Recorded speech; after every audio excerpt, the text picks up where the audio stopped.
মহালয়ার দিন দুপুরে ভোজনের জন্য আমরা চলে গিয়েছিলাম কলকাতার নস্টালজিয়া, যেটা অবস্থিত আমাদের সাউথ কলকাতার মুদিয়ালিতে।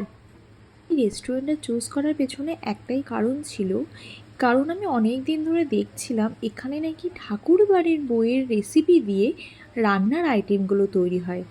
তো যেহেতু বাঙালি, সেহেতু এরকমভাবে যদি কোনো একটা রেস্টুরেন্ট আমাদের হাতের কাছে পাওয়া যায়, তাহলে কিন্তু মন্দ হয় না। খাওয়া দাওয়ার সাথে যদি এরকম সুন্দর পরিবেশ চারিদিকে থাকে এবং পুরনো স্মৃতিগুলোকে যদি আরও বেশি উজ্জ্বল করে, তাহলে তার সৌন্দর্যটা এবং পুরো মহলটাকে কিন্তু আরও বেশি এনহ্যান্স করে। ভেতরে আসার পরেই মেনু কার্ডটা হাতে পেয়ে গেলাম। একটা জিনিস শুধু মিস করেছিলাম, তাদের এই যে মেনু কার্ডে এই স্পেশাল মেনুটা অ্যাভেলেবেল ছিল না, শুধুমাত্র আলা কার্ট করা হয়েছে পুজোর উপলক্ষে।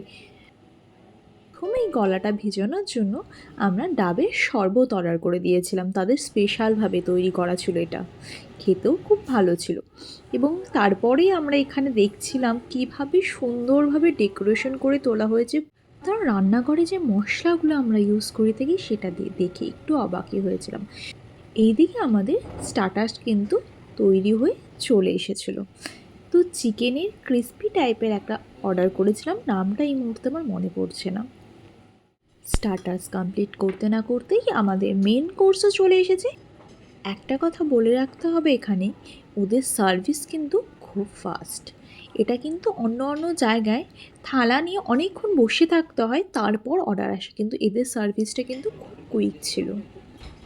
মেন কোর্সে আমরা অর্ডার করেছিলাম স্টিম রাইস, তার সাথে ছিল মনোহরি ডাল, আর সাথে যদি ঝুড়ি আলু ভাজা না হয় তাহলে কিন্তু ব্যাপারটা একেবারেই যায় না। আর সাথে অর্ডার করেছিলাম চিকেন রসেলা, আর ডেজার্টের জন্য অর্ডার করেছিলাম ডাবের পুডিং। ডাবের পুডিংটা প্রথমবার ট্রাই করলাম, তাই একটা অন্যরকম এক্সপিরিয়েন্স করলাম। খাওয়া দাওয়া আমাদের খুব ভালোভাবেই কমপ্লিট হয়ে গেল। তো তোমরাও যদি কলকাতার আশেপাশে থেকে থাকো, একবার কিন্তু এই জায়গাটাকে ভিজিট করতে পারো। আর সব শেষে ছবি না তুললে কি হয়, এত সুন্দর ছিল ছবি তোলার জায়গাগুলো। এবার আমরা বেরিয়ে পড়লাম বাড়ির উদ্দেশ্যে। যদি আজকের ভিডিওটা ভালো লেগে থাকে, আমাকে লাইক শেয়ার কমেন্ট করে জানাতে ভুলো না। Bye bye.